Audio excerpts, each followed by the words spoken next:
Well, how many people know that the European epidemic of polio, there were about 20 or 30 cases in this country.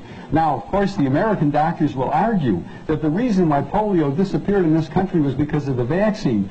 But then why did it disappear in Europe in the 1940s and the 1950s without mass vaccination? I have a question. How long a delayed action, if any, would you connect this with, like MS?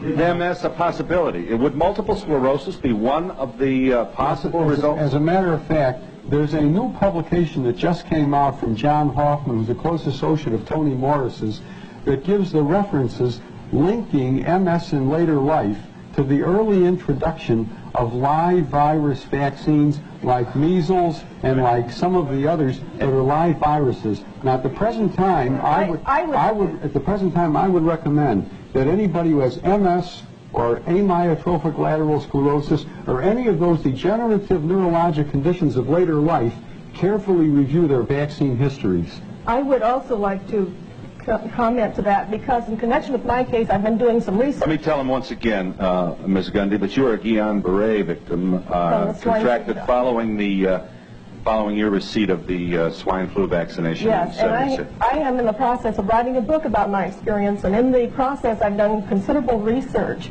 And from what I have learned, it looks as if immunizations frequently cause autoimmune diseases, not only Guillain-Barré syndrome, but lupus, rheumatoid arthritis, multiple sclerosis, and other types of things.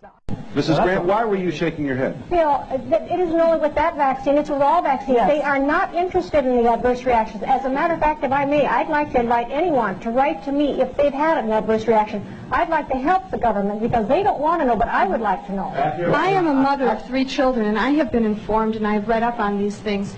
And I chose not to vaccinate my children, but when they get to school, why is it that I have to fight for my rights as a mother and the choice I've made? If your state is not on there, it means that your child is going to be left at the kindergarten door feeling very, very much an outcast because he didn't get his immunization shots. And we'll be back in a moment.